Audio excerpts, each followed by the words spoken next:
What's going on, guys? Welcome back to the channel. Appreciate you stopping by. If this is your first time stopping by, you might consider subscribing and stuff like that. I appreciate it. All that stuff helps to beat the algorithm, because we're all in a fight against that algorithm these days, especially people that eat red pills only. So let's get on to this. I actually was going to make a video about just basically the supply chain, how it's continually breaking down, how we've got a shortage of truckers, how we've got all kinds of stuff. And I actually did make a video not too long ago, and I did talk about, some of this sort of stuff, but there's been more and more developments in that. And I was going to make a whole video about that, but then I started thinking, wait a minute, that's kind of like beating a dead horse without telling anybody what the solution is. So this is my solution. This solution is probably not going to work for everyone, but this is how I plan to become the ultimate prepper.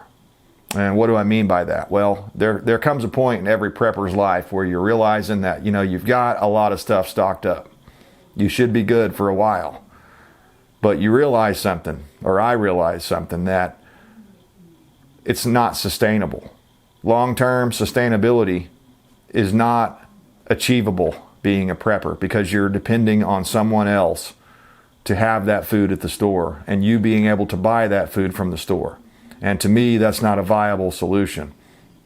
To me, the way to become the ultimate prepper is to become self-sufficient, because then you're making as much stuff as you possibly can. Now, I realize no one out there is 100% self-sufficient. No one is 100% off the grid. And I've made some off-grid videos in the past, and people are like, oh, well, you're not really off-grid. You still got internet, blah, blah, blah. It's just these people, these armchair quarterbacks that are looking for reasons to criticize anything anyone says. And I realize that. They're trolls. They're internet trolls.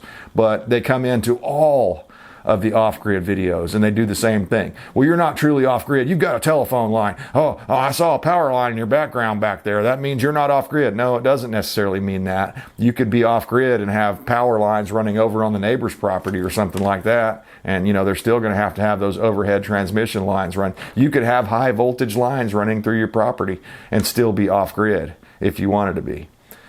It's all up to you, But anyways, my point is that there's a lot of different ways to go about this, but you need to be as self-sufficient as possible. And so over the years, I've been writing down a list, basically, of things that I want to do personally for my wife and myself and my family to secure our future, so that we can combat the Great Reset. And it really didn't start out, 5 years ago, I'd never heard of the Great Reset. When I started this list, I was thinking about just avoiding the global Agenda 21, 2030, the New World Order. I was trying to avoid that. It wasn't called the Great Reset back then, but now they've changed it to the Great Reset and Build Back Better. And they're trying to make it sound good so that people will, blindly fall into it, which is what they typically do. So knowing that, I am more encouraged now than ever to try to achieve all of these goals on my list here. And I haven't achieved them all. I've achieved some of them, probably about half of them, but I've got quite a bit of work to still go. So let's get into this. Number one thing you should do to become self-sufficient: buy land. They ain't making no more of it, as I believe Will Rogers famously said back in the past sometime. I believe he gets the credit for that quote, if I'm not mistaken. In my area, I'm going to need 20 acres or more. It depends on where you are. If you're out in the West somewhere, you may need 50 or more acres to really be self-sufficient on that land, just because, it's the ability of the land to grow things based on how much rainfall you get per year and stuff like that. So different parts of the area, you're going to have different requirements, and what you want to do is also going to dictate how much land you need. I would say for most people, 20 acres minimum. 50 would be even better. So get what you can afford. And I know right now it's going to be hard. Land is a hot commodity right now, so it's going to be very hard for you to get it. You're probably going to have to go and buy land in places that are way, way further off the beaten path than what you would have had to buy back in 2019, just because land has gone crazy, no doubt about it. But I still think you need it. It's probably the most important thing. That's why I listed it at number one. Number two, build a house, barn, shops, outbuildings, maybe a tiny house, all kinds of different things, a little cabin. You're going to want to build those things. And if you've got the skills, you're going to want to do it yourself.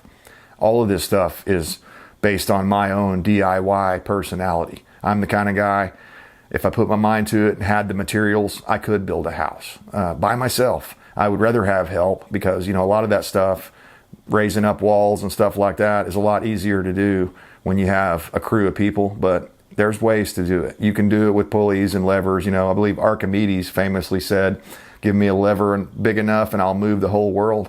You have to think of it like that. So I'm planning on building my structures myself. Not to say that, you know, if I needed to have a barn built and I had to pay somebody to build me a barn or something, it wouldn't be the end of the world. If I just needed it right then, needed to get it done quickly. But if I had the time to do it and could make the time and the money for it, then I would do it all myself. Just because I would know those things better.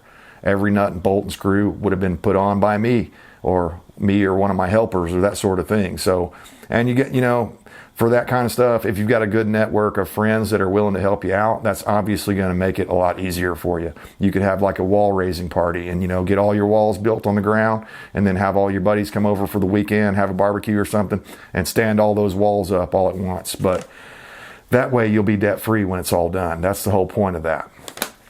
You're going to want to build fencing and roads. This is number 3. Build fencing and roads and other infrastructure so you can access your property. So you've got that 20 or 40 acres, right? Well, some of it's woods, and you've got to get to that pasture that's in the back 40. You need to have a road cut, or if there's not already one there, you're going to have to make a 2-track road. I'm not talking about like a big time fancy road or anything that's going to involve any heavy equipment other than you doing work yourself and using your own machinery, your tractors and stuff like that. And we'll get into that in a moment. But you're going to need that fencing for the other things. You'll see as we go through this, you'll see why that stuff's really important. Not only for security purposes and to keep trespassers and thieves and stuff like that out, but to keep your animals and livestock in. Number 4, you're going to want to buy the right equipment. And I stress the right equipment. Something that you can work on yourself, hopefully. If you're mechanically inclined, you're going to need this equipment to maintain the land. So I'm talking about like tractors and implements for the tractor. You're probably going to need a 4-wheeler, at least one, a utility type 4-wheeler with a big rack on the front, you know, and a little trailer you can pull back behind you so you can do smaller jobs that are, you know, too small for getting the tractor out, but too big for a wheelbarrow, that kind of a thing. And as we get older, those wheelbarrows get harder and harder to move around and stuff. So I'm going to say that's going to be a priority to have this equipment to help you maintain this property. Along with the equipment, you're going to need the different supplies, you know, that to run and maintain that equipment. So you're probably going to need, like most farms you go to, you see like a big diesel tank up there on a stand or something, or some kind of a big diesel tank so you can fill your tractor up, and, you know, a big gas tank so you can put gasoline in your vehicles and different things like that, or a bunch of gas tanks if that's the case. And, you know, tools and equipment and different things, specialty tools you're going to need for changing the oil and doing your own maintenance and having things on a maintenance schedule so that you can keep your stuff lasting as long as possible. You're probably also going to need some sort of a farm truck, something to haul around the big trailer that you're going to want to put your tractor on. So if the tractor breaks down, you can't fix it. Maybe you have to take it into a tractor repair shop. Well, they'll come and pick it up for you, but they're going to charge you out the butt to do that. So usually 2 or 3 trips like that will pay for having a trailer. So it's probably a good idea to have a great big trailer that you can haul your stuff around on. And it gives you other options, like if you get into livestock, you can haul hay and other things on that same utility trailer. So I highly advise those things. The equipment, I mean, that's going to be a big one. I bought my tractor used, my Mahindra used, and it still ended up costing us $15,000 to buy the thing. And it only had 300 hours on it. It was like new, but it was like, you know, 15 grand. That's a big chunk of money. And not to say you couldn't get it done on an older, cheaper tractor, because you probably could, but I wanted to have something that would have plenty of power to do everything that I could ever want to do on that property, and then some, and not ever feel like I was short on power or short on size on the machine just because I went and bought one of the smaller varieties. Instead, I bought the bigger one, the utility class. That way I can really farm with the thing if I want to, and I do want to. So number 5 here, you're going to want to be able to generate your own power. You basically want to have your own power plant there at your property. And again, with the same theme in mind, you're going to want to do it yourself, because for multiple reasons. For one, you'll save a lot of money. If you pay somebody else, anytime you pay a contractor to come out your place, obviously you're paying more money for the install and stuff like that than you would if you were just doing it yourself. When you do it yourself, your labor's free. You don't get paid anything for it. You have to have time for that sort of stuff. And there's going to be a big learning curve with solar. It's probably going to take you, maybe a good 2-3 weeks of study to really understand how the solar power system works, or if you have wind, that's a whole nother element, a whole nother way that works. But depending on what you are, where you are, how much sun you get per day, how much wind you get, all of these things are going to be area specific. So in my area, we're going to primarily focus on solar. We do get quite a bit of wind here, but wind generators are very expensive, and the towers themselves are usually that's the biggest factor. And not only that, something to think about is if you've got a great big wind tower sticking up above all the trees, and let's say your house is way back on your 20 or 40 acres somewhere, and you're way back off the road, no one can even see your property. But if they can see that tower sticking up above those trees, they'll know there's infrastructure back there. There's people back there. There's things that we could possibly steal back there. So in a way, a windmill is kind of a location beacon for all those bad guys that after the SHTF happens, they're going to be looking around going, hey, where can we go next? What can we steal next? And if they see your windmill sticking up, I'm just saying that could make you a target. So solar is a lot easier to hide, especially if you have woods between you and the main road. You can just put the solar out there facing the south. It's pretty low profile. You can have it mounted to your roof if your house is facing the right direction. But those are things you're going to want to have. You're going to want to be as off-grid as possible, because again, we've seen this stuff in Texas and stuff last winter, when they couldn't meet the power demands. The power system collapsed because of the big, world record ice storm that they had down there. All the windmills froze up, whatever the deal was. There was lots of people that died during that thing. Don't become a victim of a cold climate, just have your stuff together, and I would argue that if a lot of those people down in Texas would have had wood stoves or some other way of backup heat, they wouldn't even have needed power. If they'd have had wood and a wood stove, they could have kept themselves from freezing to death. And that's the name of the game, is surviving. That's what this is all about. So generate your own power. That's a huge factor of being free from the system right there. Just think of that, not having a utility bill. Once you pay that initial price, you won't have a utility bill for the rest of your life. I mean, I think that's a pretty big deal. You can go and do the math on your, whatever you're paying. Let's say you're paying $200 a month for electricity and, natural gas or whatever you have, times that by 12, then times that by 5 years, and see what you come up with, and see how long it's going to take you for your solar system to pay for itself. But it will pay for itself one day if you are smart about it when you install it. So number 6 here, you're going to want to grow your own food, and you're going to want to save your seeds. So definitely you're going to want heirloom vegetables and fruits and stuff like that to start out with. You're going to want heirloom seeds to start out with, so that when you save those seeds, they'll be viable for the next year. And that right there, there's an art to that. There's a whole lot to harvesting and saving seeds and stuff like that, drying them out and doing different things to preserve them so that you'll be able to use them next spring when that time comes. So number 7 here, you're going to want to have livestock and raise livestock on your property. Well, if you're like me and you like to eat meat, then you're going to want to raise livestock. Chickens, they're kind of like the gateway drug to getting into livestock and stuff. So you'd probably, let's break this up into 3 different levels here. We've got level 1, that's like chickens and rabbits, small livestock that you can probably get away with having in a suburb backyard. I have chickens here in my suburb backyard. I've even got roosters. I'm sure some of my neighbors probably don't like that, but there's no covenants or codes against me doing it. So that's just kind of tough stuff, right?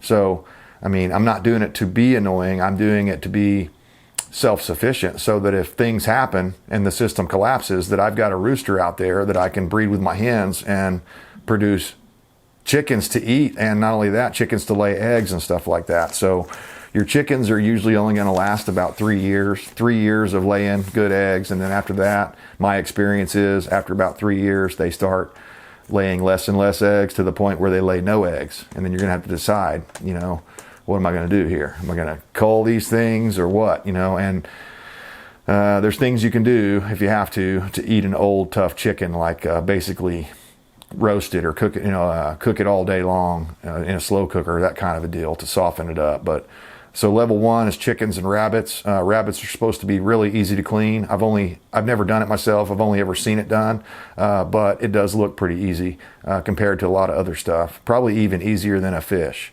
So just something to think about.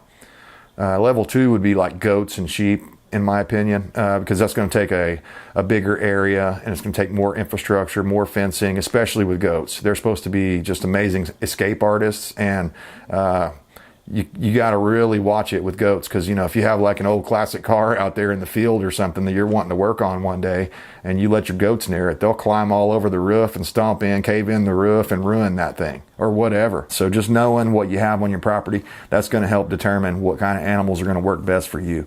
Level 3 would be like, in my opinion, hogs and cattle.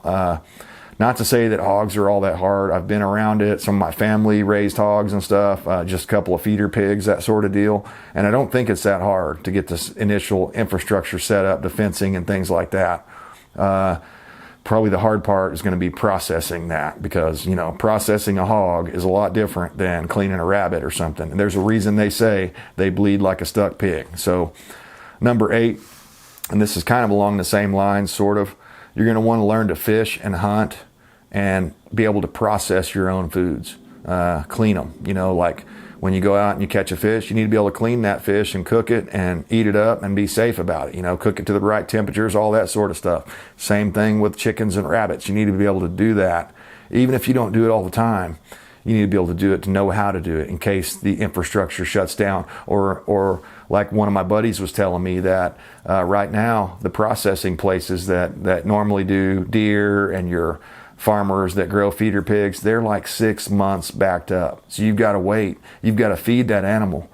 If it's a pig, you've got to feed that animal for like 6 more months than you normally would have had to feed it, because you're waiting for the slaughterhouse to be able to bring your pig in there and process it. So that's one of those money saving things that if you knew how to do it yourself, you could take it out into a safe place, do it safely, do it cleanly, all that, and you could totally clean your own animal, and that would save you hundreds of dollars, and it would put meat in your freezer. So all of those skills that our forefathers and our grandfathers and all that were really good at, hunting and fishing and cleaning animals, that's the stuff we needed to, maybe talk to them about. Say, hey, grandpa, if your grandpa is still alive, go talk to those older people that live this life, that know how to do this stuff, and they can give you little pointers and stuff like that will help you immensely.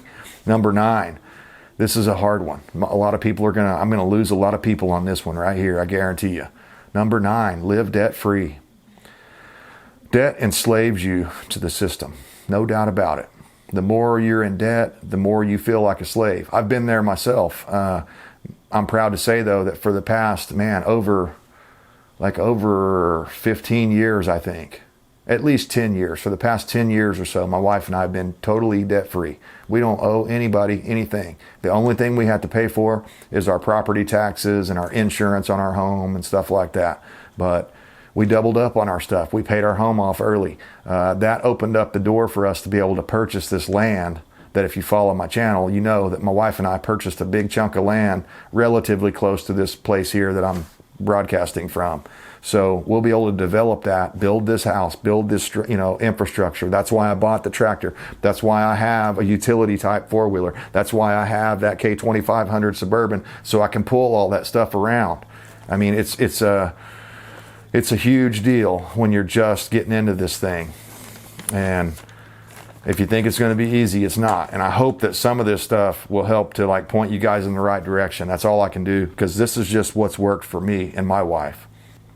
So my belief is you can't truly be self-sufficient if the bank owns your stuff.